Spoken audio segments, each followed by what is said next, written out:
Hi, everybody. Welcome back for another special edition of Litter Media Live. I'm Mike Smith, and with us again today, we have Brian Grigsby of the Scioto Valley Fellowship of Christian Athletes talking about the upcoming Gus Macker 3-on-3 basketball tournament. And our interview this morning is brought to you by Accurate Heating, Cooling, and Plumbing, your trusted comfort advisor for more than 4 decades. And I think good friends of Brian Grigsby as well. A little bit. Yeah. If you need something, whether it's residential or commercial, full disclosure, I've used Accurate for all 3 of these services many times over the years. I can attest service with the sale. Accurate Heating, Cooling, and Plumbing. Brian, we're getting closer to opening day for the Gus Macker tournament and kind of putting some finishing touches on preparation. Yeah, it's the hoops will start showing up on Thursday from Michigan, and they will be down there for us to Thursday evening is when we start with putting the hoops together and getting them ready. And then Friday, the streets get shut down and we start doing all things set up on Saturday. And we have a site map that's done and ready, and knowing that it's going to change since this is year 1 for us. There it is. So there's our site map. So we are at the final hours right now of trying to make sure that this happens. So. That looked like all Water Street, correct? Yes. Yep. Yeah. We are on Water Street. So now that we actually know, the brackets just got released after our last time here. They just got released right before this weekend. And so now we actually know where things are going to be. And actually, Aaron, I hate to tell you that, but that site map is we just made an adjustment from that site map. Sorry about that. So what was added to that? So we actually are going to have a top women's court. Oh, okay. Which we didn't expect. But we had enough adult women's teams that marked that they wanted to be a top women's team. And so we actually are a slight adjustment. Instead of having just the top men's in the intersection of Water, we're going to have the top men's on one side of the intersection, and right beside it will be top women's. And so they'll kind of be, you can and the sound booth will be in the middle. And so you can kind of sit and watch both the top women's and top men's at the same time. And there's not as many teams on the top women's court, but it should still be a pretty active court. And then most of the kids' courts will be from Water Street down towards Christie's Pizza, that direction. And then some will go the other direction towards Yaktangi, but then the adults' courts will go up towards Yaktangi as well. And so it's going to be great, kind of an atmosphere down Water Street.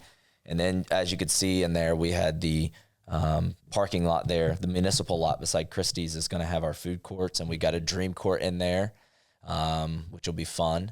And we've got some stuff to talk about with that, and some of our special event courts as well. I think you told me 30 courts. 20 courts. 20 courts, I'm sorry. 20 courts. How many teams are registered? We have 176 teams registered, which I'm very excited about. One of the things that we're hoping for this year, not that we don't want adults to play, like that's not the goal, but we do have an aim for this to be as kid-friendly and family-friendly as possible, driving the numbers as best we can towards the youth. And so we have 65% of our teams that are 18 and under, which is good. The last couple years, or the last couple tournaments and previous years before it left in 2015, it was usually about a 50-50 split. And so we did have an increase in youth participation this year. Our biggest age bracket is 10 to 14-year-olds. Then we have some under 10, and of course, some high school teenage kids. And so, so it's 19 courts of playing action all weekend. So. It's my understanding you have ample referees. What you might be needing on Sunday morning are scorekeepers. Yes, Sunday morning in particular, we need more scorekeepers still. So if you are interested in being a scorekeeper, it takes no skill at all, a little bit of ability to pay attention, and you'll give a clipboard, and you just keep score so that the referee, doesn't have to try to keep score and keep track of fouls while the game is going on. It's not an official book that is like a little bit more challenging to keep. It's just a score sheet, and you get to sit there, and if you register quickly, we'll make sure that you have a shirt in your size as a volunteer. And if you're a person who would potentially be missing church because of that, well, we were fortunate that we have a church service that'll happen on Dream Court at 7:30 that morning on Sunday morning until 8. And that I think will be a really good blessing for our teams that have to play early, but then also for our volunteers that'll be coming to volunteer. They'll get a chance to come and just to fellowship and worship together before we get kicked off. I want to give a shout out to the sponsors of this event. Yeah, so Norse has stepped up big this year and has been one of our presenting sponsors. As you said, Accurate Heating, Cooling, and Plumbing, which I am slightly favorite to since they employed me for almost a decade. They are one of our presenting sponsors, and Tom White, who's been on the show with me before. And then Adina Health, they were a sponsor last year, and then they returned as our presenting sponsor this year. And those three sponsors in particular have been a huge blessing for us this year. And I should have brought a whole list. We've been putting it on our social media site, but we have so many sponsors this year. It's crazy. And I can run through a couple of our features once we talk through the schedule. But yes, it's going to be, we're very blessed. And every court, we have 19 courts. Every court has a court sponsor. Yeah, fantastic. Which is unbelievable. Yeah. So yes, we're excited about that. Player registration starts this Friday, late afternoon? It does. 4 o'clock down at the shelter house. The Rotary Shelter House is where registration will be on Friday evening, 4 to 7. Our team will be down there ready. And it is important to come. You have to get measured. If you're someone who's coming to register, you got to make sure you have a birth certificate, or if you're over 16, a license, so that way they can verify your age, and then you'll get your wristband, your shirt. We have a bag for every player that's got stuff in it for them, and so they'll pick that up. If they can't come on Friday, then you can come Sunday or Saturday morning early before you play and do the same thing. It'll be at the shelter house, just beside the lake there below where the courts are at. And that Saturday morning registration's at 7. Yeah. Starts at 7, and then it'll go until noon or so once kind of everybody gets there and registers. Right. So. Opening ceremony is at 8. 8 o'clock is when we get started. Yep, you can see it here on top men's court. And I've never been a part of opening ceremonies, to be completely transparent. And so I'm excited. I've watched some videos of others, but Gus will be there. We'll get things started. There's an opening shot to kick things off. And we'll probably do some feature thank yous and just kind of get things, get the energy up. Gus is a good energy guy, so he'll get things rolling. We're talking about this on our newscast today, the Litter Media 3-point shot challenge. That's at 10, starts at 10. How does that work? What's the concept of that? Great question. So that is, we appreciate you guys for being the sponsor for that, which is huge for us. But basically you pay $1 and you shoot 10 threes. And then we just track, and we just have a leaderboard. Wow. And throughout the day. So that'll run from 10 o'clock, and then we'll start, and that'll run until about 4. And we'll have different age brackets. And so it'll be like a girls, let's see, I think we're doing a girls 14 and under or 12 and under. I can't remember what we said the age was. And then there'll be a girls like 12 or 18 and under. And then there'll be an adult division, and we'll have a girls and boys on the youth level. So technically we'll have kind of a leaderboard going for those different divisions. And then at the end of the day, what we're going to do is we're going to take the top 2 out of each of those, and they get to come back for what we're calling Macker Madness that night during the dunk contest. And so they will actually do a shoot-off to get crowned as the ultimate 3-point champion that night. Oh, wow. Winner gets $100 cash to be the 3-point champion. And then they just pay $1 during the day if they want to compete and if they want to keep going. And then we're actually very fortunate that Young Life, another local ministry here with our teens, they are going to be kind of operating that for us. So this will actually be a fundraiser for them.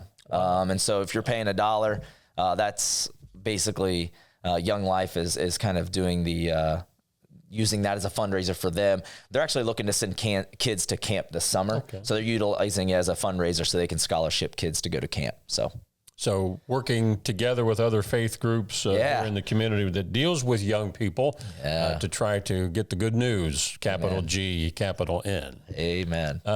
What are some other things that you wanted to touch on here today? So you brought it up with our 3-point shootout that we'll have. On Sunday, we'll have, that court will be on the backside of Dream Court in the parking lot.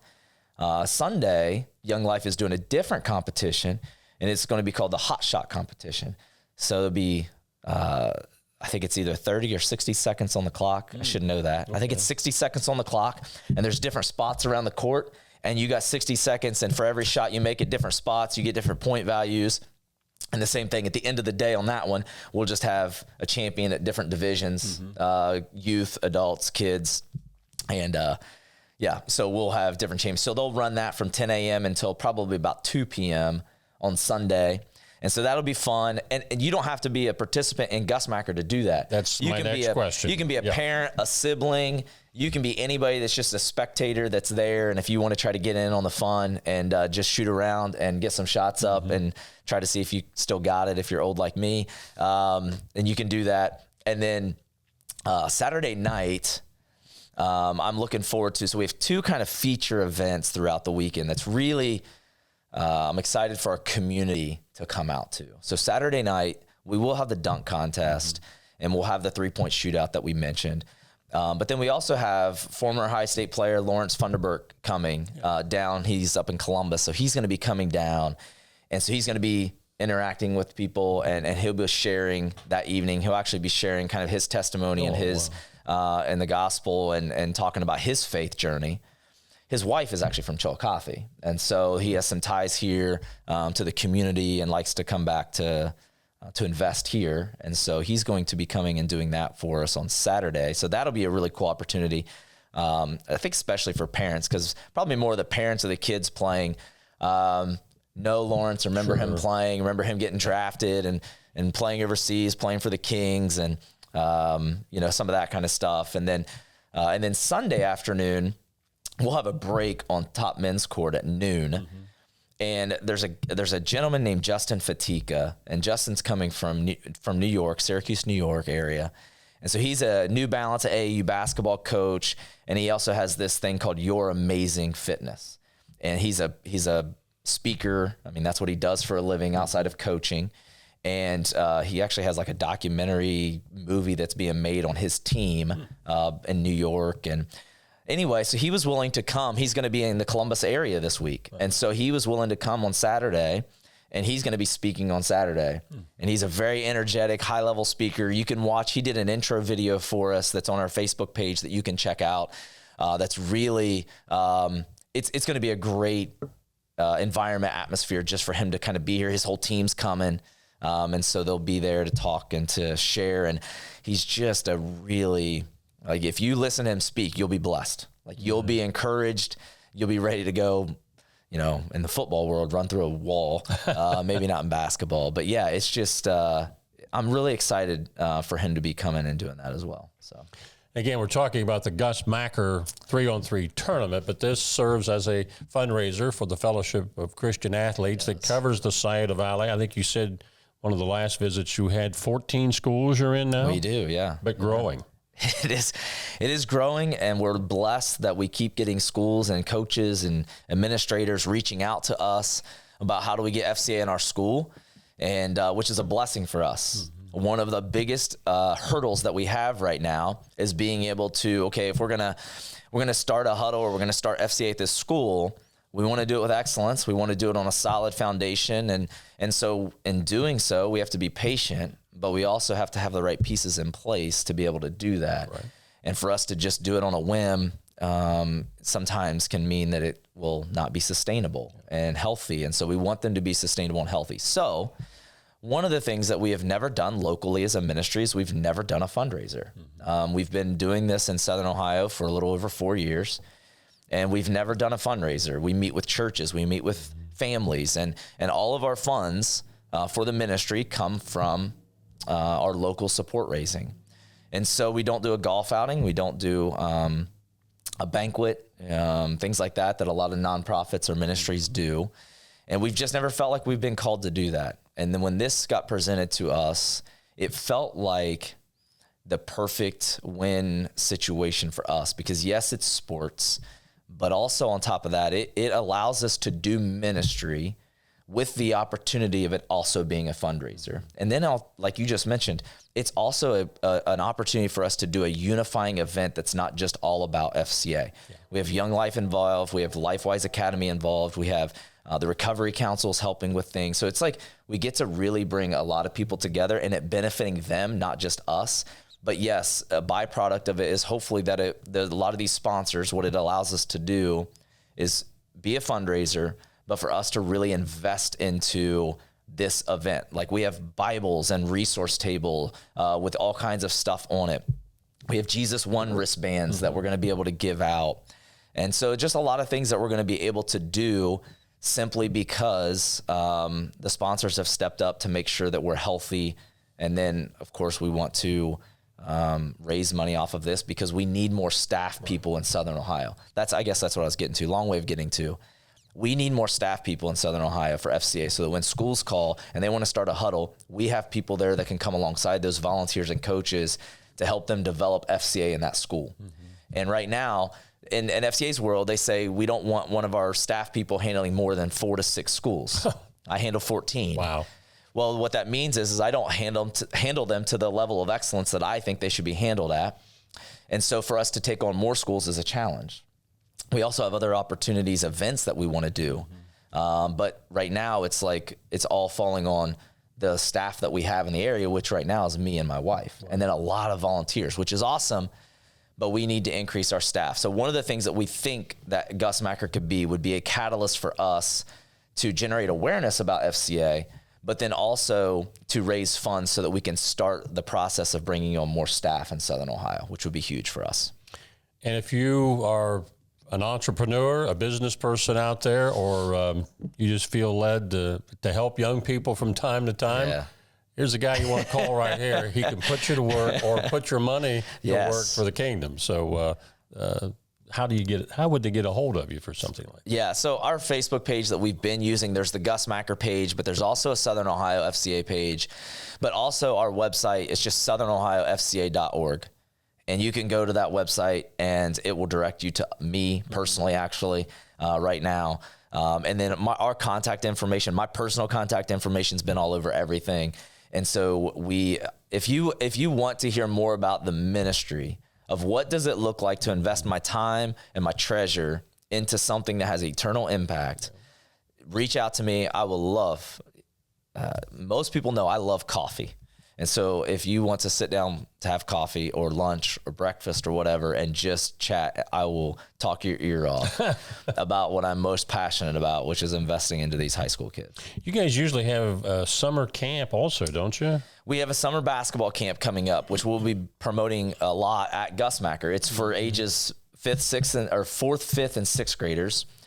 And we do it at Unyota High School locally, but it's a regional style camp. And we do a basketball camp.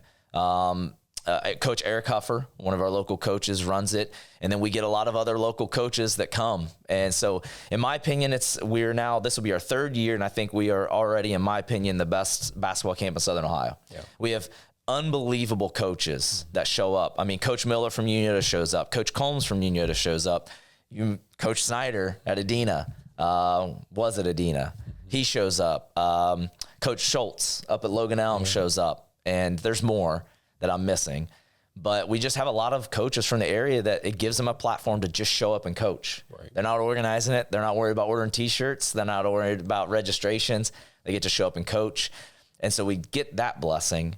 But then you get around kids that are like from other schools and not just your school. And so I think because of that, that also makes the camp a really good camp for the kids themselves to develop as basketball players.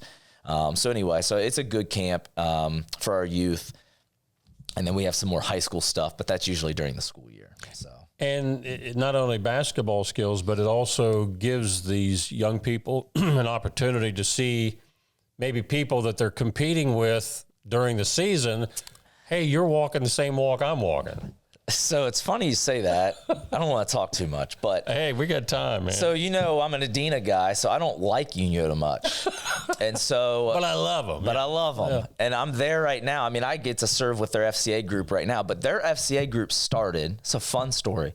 Their FCA group started because we had our basketball camp there, and Coach Miller got some of the players from the high school team to come and serve at the camp. Mm-hmm. Well, one of those players actually was Newton Hoops, and he came and played or helped coach, and he fell in love with it. And so he's like, why don't we have FCA at Unyota? And I said, well, let's get it going. And so him and a couple of other players really were the catalyst for us to get FCA started there. And I told my wife after the camp, I said, the first day, I'm like, this is really starting to annoy me, but I'm starting to fall in love with Unyota people. And this is a healthy rivalry for the most part. But yeah, and so Newton and a bunch of other guys, or actually it's a bunch of the girls players, were the catalyst for us to get their FCA started there, which now meets on a school, and now they've get 50, 60 kids there every week at their huddle, and it's powerful. And now Newton is actually right now he's a part of Athletes in Action on Ohio Dominican, where he's playing football. And so he got connected with AIA. He's actually at Ultimate Training Camp right now, growing in his walk. And it's a blessing to see. But again, kind of a catalyst but again, you kind of get around people that are from other schools that you don't know them. Yep. And then all of a sudden you can compete against them. But then you get to know them at a camp. It's like, man, they're actually a really good guy. Right. And his whole senior year, as you can imagine, I'm rooting for Newton like crazy because this was going into his senior year. I'm like, man, I wanted this kid to succeed so much because I got to know him. I didn't just know him because of his athletic ability on the court. I got to know him as a guy. And then all of a sudden I'm like, man, I want to root for that guy. So it's fun to get around people from other schools. Good stories. Good stories. Again, Gus Macker 3-on-3 sponsored some great sponsors, but it's a fundraiser for the Fellowship of Christian Athletes in Scioto Valley, which is 14 schools right now. I can't think of too many better ways that you can put your time and your money into investing in young people than with this organization. These schools are reaching out to them for a reason, because they see the need. Brian Grigsby, thanks for what you're doing. Yeah, absolutely. Thanks, Mike. Appreciate it. God bless you. Our interview today brought to you by Accurate Heating, Cooling, and Plumbing. I'm Mike Smith.